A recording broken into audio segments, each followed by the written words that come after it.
국민의 손으로 직접 검증한다. 국민 면접. 뉴스 공감이 야심차게 진행하고 있는 국민 면접 프로젝트. 총선 출마자들을 미리 만나서 검증해보는 시간 갖고 있는데요.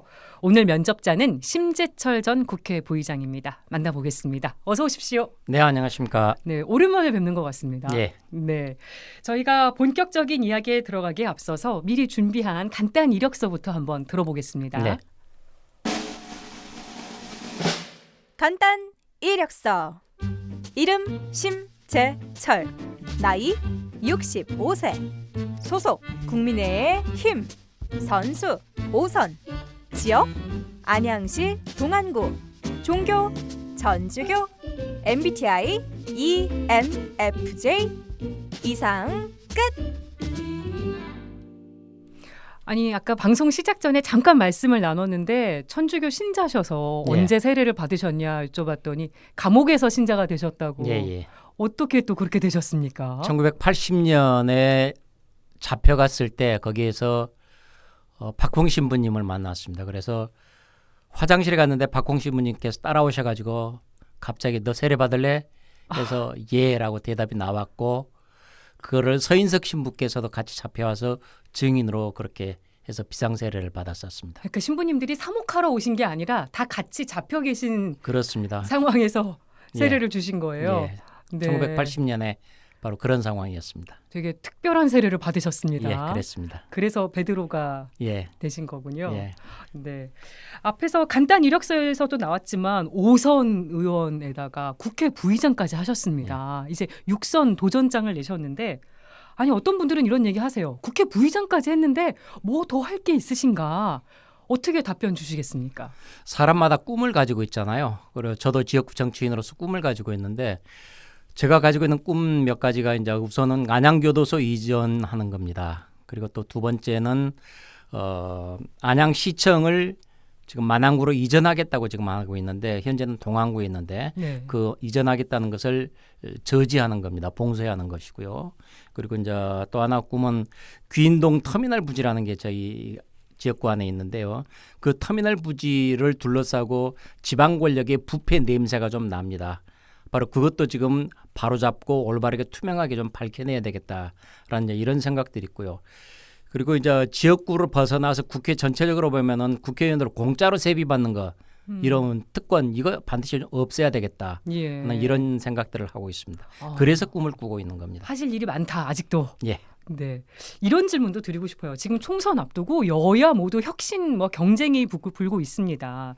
세대 교체가 이루어져야 된다는 얘기도 많이 나와요. 그래서 이제 선수가 많으신 분들의 재도전에 대해서 오비들의 귀환을 어떻게 바라볼 거냐 이런 부분 얘기도 있는데 이 부분 어떻게 답변해 주시겠습니까? 선수나 나이로 따질 게 아닙니다. 저희 그동안은 우리나라 국회의원이 선거 때만 되면은 물갈이, 세대교체, 온갖 명분을 세워서 50% 이상의 물갈이를 계속해 왔어요.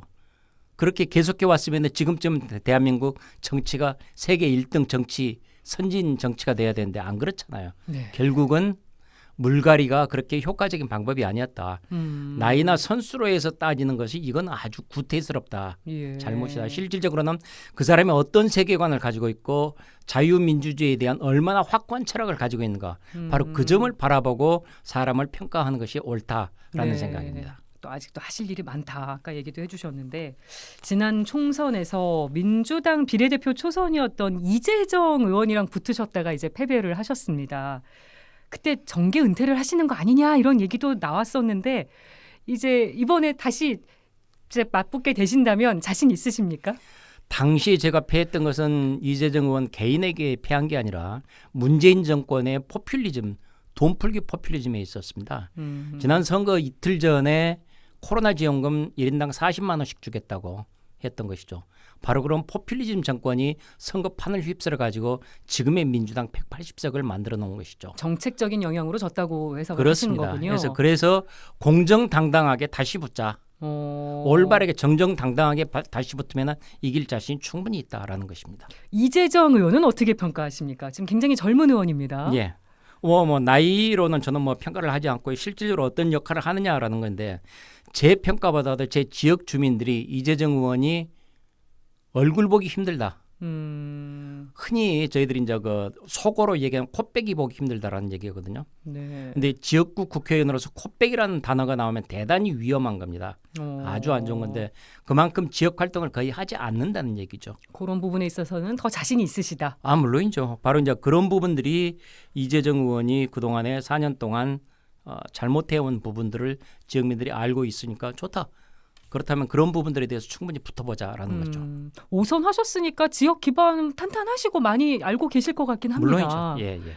예. 그리고 더군다나 좋게 평가들을 해주십니다.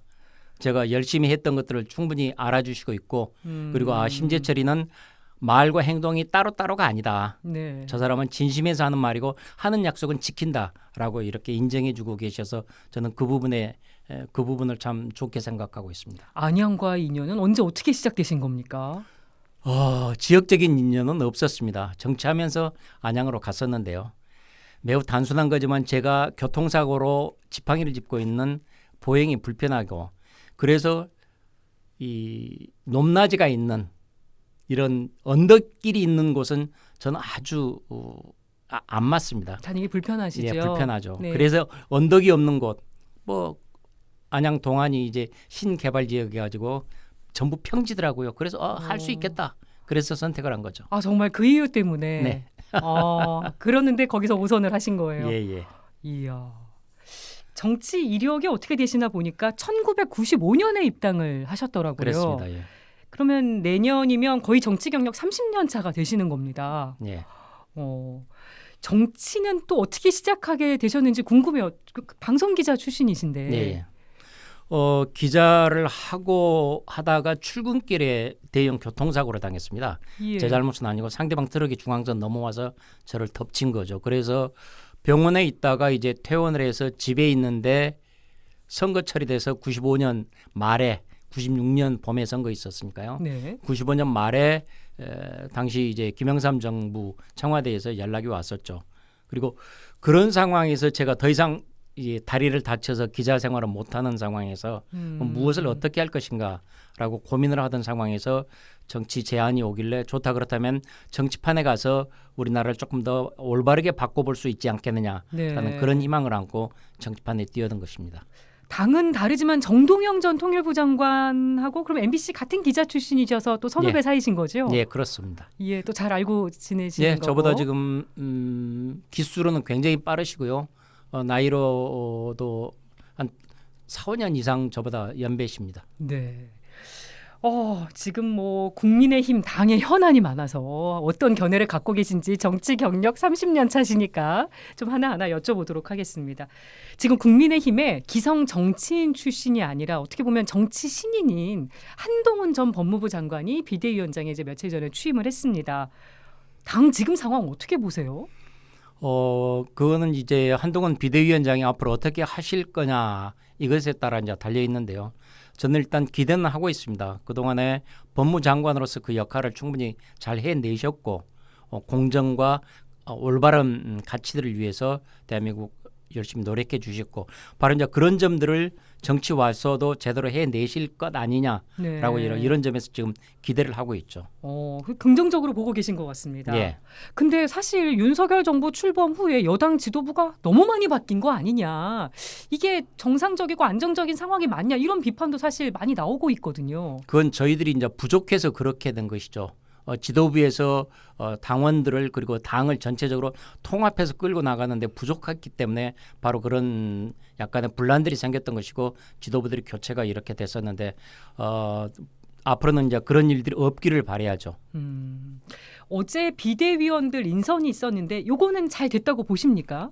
예, 아직 저는 이제 구체적으로 언론만 봐서 잘 했으려니 이렇게 지금 생각을 하고 있는 것이죠. 네. 그 중에 한 분이 과거 노인 폄훼 발언, 예, 노인들 논란이 돌아가셔야 있었습니다. 된다는 이런 발언을 했는데 그건 매우 잘못된 것이죠. 바로 이제 그 부분에 대해서는 저는 빨리 지금 정리를 하는 게 낫다라는 이런 생각을 가지고 있습니다. 또 젊은 분들이 많이 들어왔고 예. 또 비정치인 분들이 또 많이 있는 게 특징적이긴 하더라고요. 예. 한 비대위원장이 비대위원장 수락연설에서 운동권 특권 정치 청산을 아주 여러 번 강조했습니다. 운동권 특권 정치 청산이 시대 정신이라는 말까지 했는데요. 의원님도 운동권 출신이시잖아요. 예. 어떻게 들으셨습니까?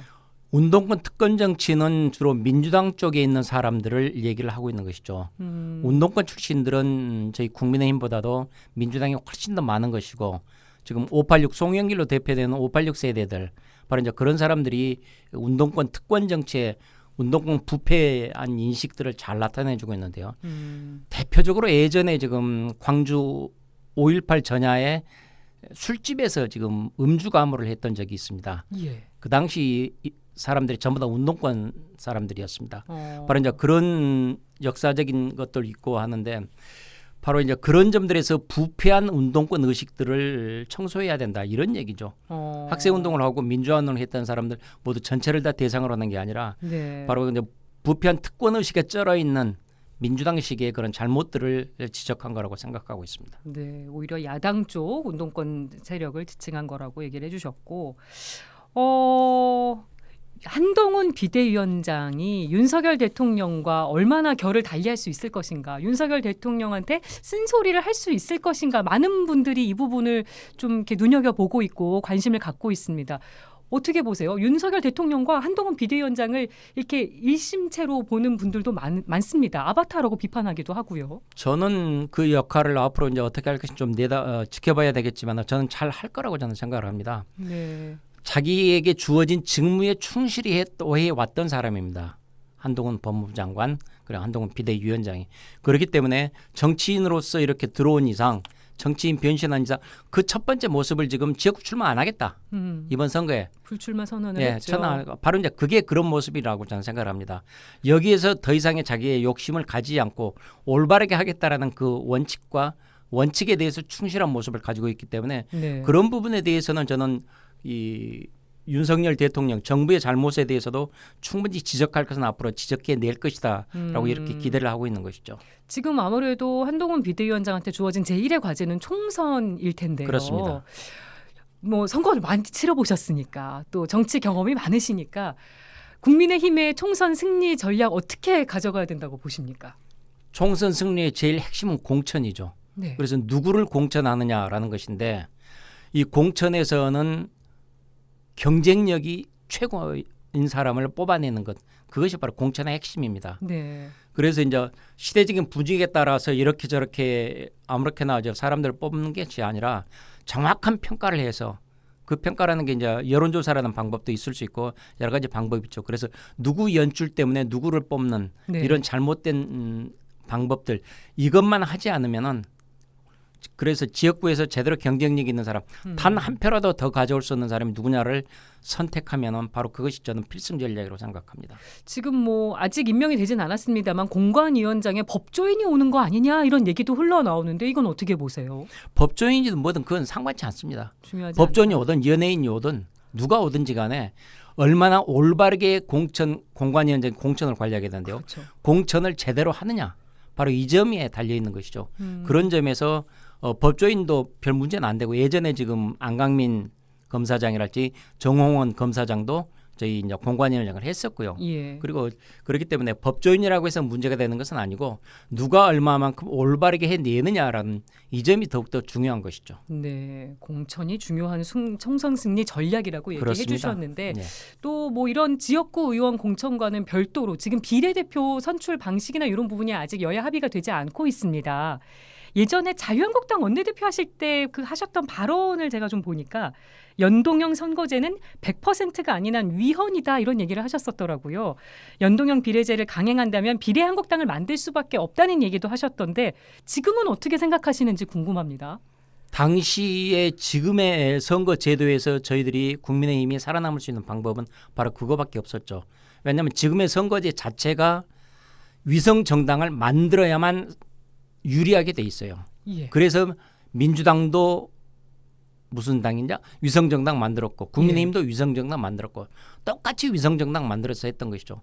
바로 이전 잘못들을 바로잡고자 이번에 선거제가 바꿔져야 되는데 진작 바꿨어야 될 선거제도가 지금껏 결론이 안 나고 있는 것이죠. 네. 민주당이 지금 아무런 입장을 못 내고 있기 때문에 그런 건데 어떤 식으로 선거제가 결론이 날지 모르겠지만은 국민들의 의사를 제대로 반영하는 방법. 네. 그래서 예전의 선거는 바로 이제 그런 식으로 했었죠. 병립형으로. 예, 병립형으로 해서 전체 득표율을 가지고 비례대표를 배분을 했었는데 그래서 이제 지금 그런 식으로 될지 아니면은 지금의 제도 연동형으로 이렇게 준연동형으로 갈지 그건 조금 더 지켜봐야 되겠습니다. 네, 아직은 또 여야 사이에 더 얘기가 이뤄질 것 같고요. 이준석 전 대표가 며칠 전에 또 국민의힘을 탈당했습니다. 전직 대표의 탈당과 신당 창당 선언도 좀 이례적인 일입니다. 이건 대단히 어떻게 보셨어요? 전직 대표가 탈당을 하고 신당을 꾸리겠다라는 건 대단히 유감입니다. 저희 국민의힘을 이끌었던 사람이 그렇게 당을 박차고 나간다는 게 참 유쾌한 일은 아닌데요. 네. 근데 이준석 대표가 예전에 윤석열 대통령 선거 때 계속 후보에 대해서 디스를 했었죠. 몇 번 트러블이 있었던 기억이 예, 납니다. 후보에 대해서 별로 좋지 않은 평가를 하고 왜냐하면은 당 대표라는 것은 후보에 가장 가까운 참모입니다. 네. 가장 밀접한 참모로서 뒷받침을 해줘야 되는데 뒷받침 대신에 계속 태클을 거는 이런 발언을 했었는데 바로 이제 그 점 때문에 제가 그때 이제 직격탄을 쏘기도 그랬었는데 지적도 하셨고. 예.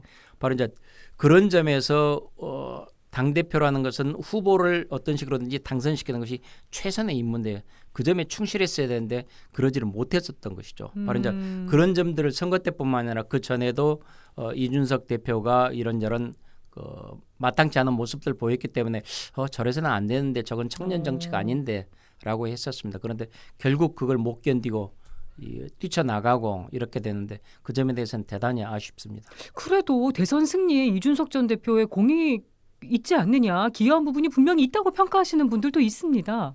어떻게 생각하세요? 물론이죠. 그 점에서는 분명히 지금 저도 인정을 합니다. 예. 그런데 이제 그 정치적 자산을 본인이 지키지를 못한 것이죠. 그 정치적 자산은 이준석 개인이 좋았기 때문에 지지한 것도 있을 것이고 네. 또 국민의힘이기 때문에 지지한 것도 있을 것입니다. 아마 그 두 가지 요소들이 결합돼서 그리고 된 것인데 그것을 온전히 자기 몫으로 만드느냐 못 만드느냐는 개인의 역량이고 네. 개인이 얼마만큼 좀 더 진중하게 그런 것들을 대하고 감사하고 그랬어야 되는데 그런 점들에서는 미흡했었죠. 바로 이제 그렇기 때문에 이런 결과가 나온 게 아닌가 싶습니다. 같이 가기는 쉽지 않았다 이렇게 보시는 건가요? 아니요. 같이 갈 수도 있었는데 그것은 중요한 것은 이준석 본인이 어떤 태도를 취하느냐에 달리는 것이죠. 그리고 이제 그런 점에서 저희 당에서는 꾸준히 같이 가려고 하는 그런 노력을 저는 했다고 저는 보고 있고요. 네. 그런 점에서 이번에 그렇기 때문에 지금 본인이 새로운 신당을 창당해서 나가겠다라고 하는 건데 신당 창당을 해서 나간 게 지금 같은 소선거구제에서는 그렇게 성공한 예들이 없습니다. 그런 점이 좀 쉽지 않을 거라고 보고 있습니다. 이준석 전 대표가 이런 전망을 했습니다. 한동훈 비대위원장이 총선에서 영남 현역 3분의 2가량을 물갈이할 것이다.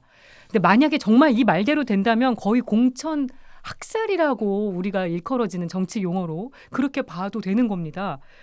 그리고 이제 공천에서 그렇게 떨어진 분들이 이준석 신당으로 많이 갈 거 아니냐는 얘기도 나오고 있는데 이 발언은 어떻게 생각하십니까? 공천이 얼마만큼의 그렇게 세대교체 물갈이가 될지는 좀 더 두고 봐야 되겠지만은 아무래도 영남이 보통 때도 영남에서 저희 국민의힘 표가 잘 나오니까 물갈이 그 폭이 조금 더 크기는 컸었습니다. 예. 이제 이런 것들을 본인이 이준석 씨는 지금 이제 3분의 2가량 될 것이다라고 이제 그렇게 엄포를 놓고 있는데 그것은 이제 그냥 정치적인 발언이라고 저는 생각을 하고 있고요.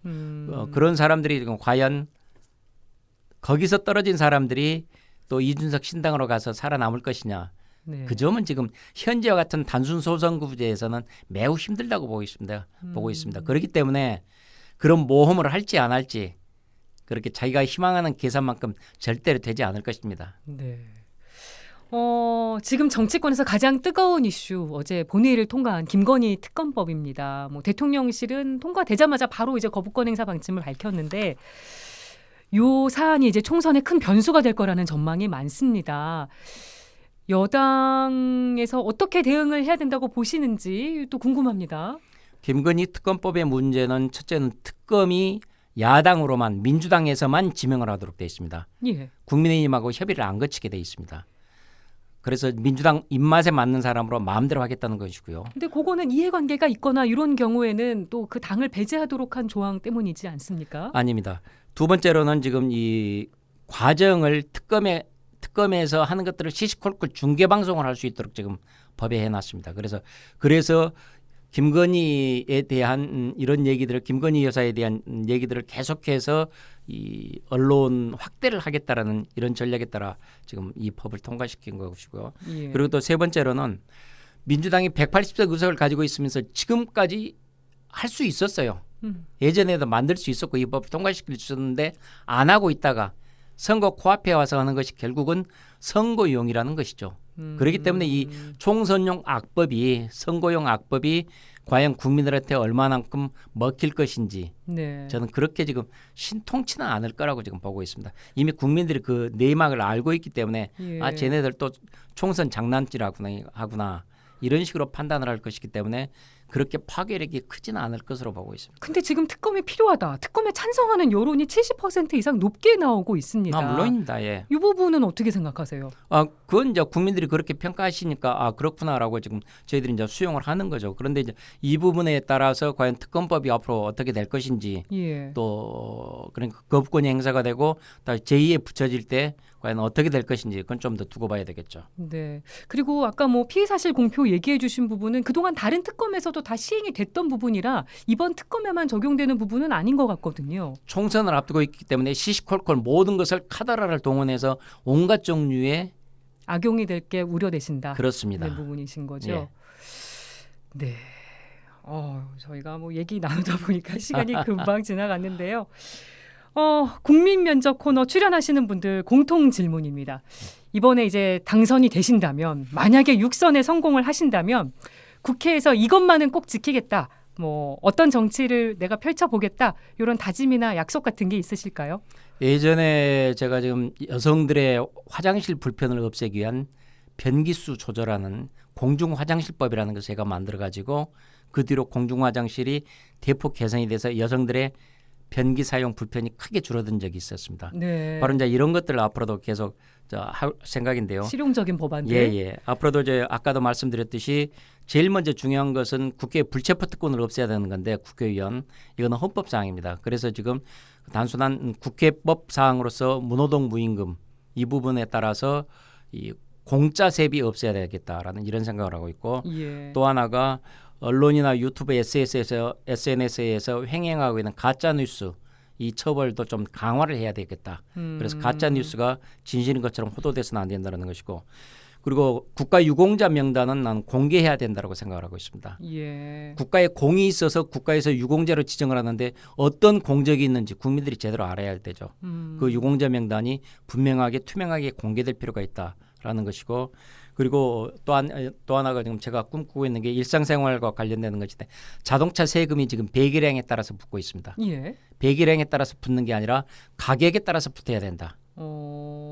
그래서 비싸면 비싼 만큼 세금도 많이 내야 되는 것이고 예. 그래야 되는데 배기량이 적다고 세금 적게 내면 안 됩니다. 배기량 적다고 외국 수입차들이 배기량 적지만은 값은 굉장히 꼭 비싼데 비례하진 않으니까요. 그렇죠. 굉장히 비싼데도 세금은 아주 쥐꼬리만큼 내고 있습니다. 이런 것들을 결국은 이 배기량에 따른 게 아니라 가격에 따라서 값을 매기는 것이 올바른 것이다. 네. 비싸면 비싼 만큼 세금을 많이 내라. 이런 얘기죠. 바로 이제 이런 것들을 제가 지금 다음번에 국회에 들어가면 꼭 좀 해보고 싶습니다. 하시고 싶은 일이 많으시네요. 네, 알겠습니다. 국민 면접 지금까지 심재철 전 국회 부의장과 얘기 나눠봤습니다. 오늘 나와주셔서 고맙습니다. 감사합니다.